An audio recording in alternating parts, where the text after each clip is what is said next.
Muy buenas tardes, ¿cómo están? Mi nombre es Cristian Camilo Heredia. El ejercicio que vamos a ver a continuación es para la materia Bases de Datos Avanzados 2 y es sobre transacciones. Entonces espero sea de mucho agrado, espero pueda ayudarlos muchísimo en todo el proceso de lo que tiene que ver con MySQL Server, ¿vale? Entonces ahí está el moderador, un avatar, entonces pues nos va a guiar durante toda la actividad. Entonces, antes que todo, recordemos, entonces una pequeña introducción. Una transacción es la ejecución de un programa que actualiza la base de datos. Ya, eso dejémoslo hasta ahí, ya no hay nada más que decir acerca de lo que nos puede proporcionar una transacción. Pilas, esta tiene 4 propiedades fundamentales. Entonces, la atomicidad, la consistencia, el aislamiento y la durabilidad. La atomicidad significa que es una unidad indivisible, ¿vale? La consistencia indica que después de ejecutarse una transacción, la base de datos debe quedar en un estado correcto.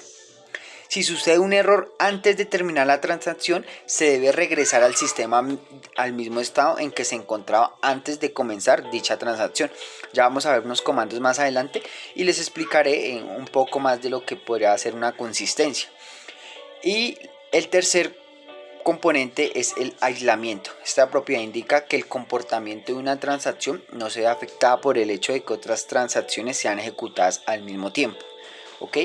Y cuarto es la durabilidad. Entonces, los efectos de una transacción son permanentes tras su grabación. Entonces, en ese orden de ideas, entonces acá tenemos, digamos, una pequeña gráfica en la que, bueno, entonces, una transacción simple es aquella que contiene instrucciones de comienzo, grabación y aborto de la transacción. Si existe un problema a la mitad de la transacción, esta se borra irremediablemente, pues no existe un grabado intermedio. Entonces, esta gráfica nos muestra un inicio de transacción y un final de transacción a través de instrucciones de SQ. Entonces, la que pueda cancelar a través de un rollback, que ya vamos a ver que es un rollback, que lo que hace es depurarme o suprimirme un componente específico. Entonces, por ejemplo, nosotros ahí estamos mirando transacción 1, transacción 2. Entonces, inicio una transacción, regreso el inicio a través de una instrucción, que es lo que podríamos decir como una falla en el sistema, y al final damos un fin de la transacción. Perfecto, entonces aquí lo que tenemos en primera parte, entonces, es un start de transacción. Entonces es la primera instrucción. Y al final tengo un commit. Entonces el commit es para decir que terminé mi transacción. Y acá está el rollback. El rollback me permite cancelar la instrucción que ya haya realizado. Para este ejercicio lo que se hizo fue instrucciones de manera parcial, donde selecciono el texto y le doy a ejecutar. Entonces si yo quisiera que no me lo botara con el rollback, lo que hago es seleccionar desde start hasta values, ya. Y ahí lo que hago es ejecutarlo. ¿Listo? Listo, ahora ¿qué pasa si abro una ventana y selecciono el registro compras al igual que pasa si yo cancelo la transacción? Entonces, ¿qué pasa si yo tengo otra ventana? Entonces lo que va a pasar es que al ejecutar el rollback automáticamente me va a regresar al estado anterior.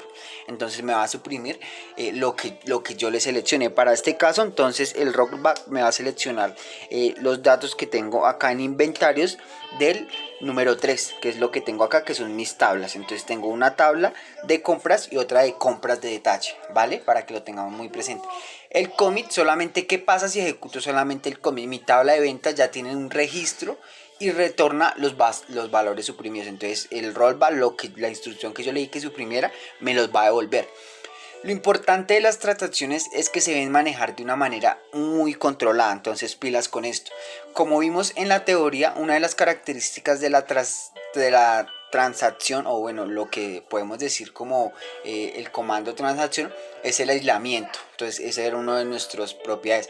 Cada vez que yo esté ejecutando instrucciones dentro de una transacción, van a haber bloqueos. Entonces en las tablas, ¿y qué va a pasar con esos bloqueos? Que pues me van a, digamos, interrumpir el proceso. Entonces utilizarlas lo más corto posible y lo que sea necesario. Entonces tratar de que la instrucción que le voy a dar a mi tabla sea lo más corta posible, ¿vale?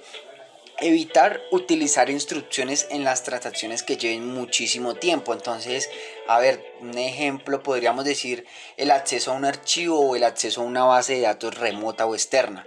Digamos, ese podría ser un problema. Otro de los problemas que traen las transacciones son los defaults. Entonces, pilas con esto. Dos transacciones pelean por el mismo recurso y por estar esperando una a la otra, sucede que se quedan en espera, ¿vale? Entonces son como unos pequeños tips para todo lo que nos puede ofrecer la herramienta transacciones en el SQL Server, ¿vale?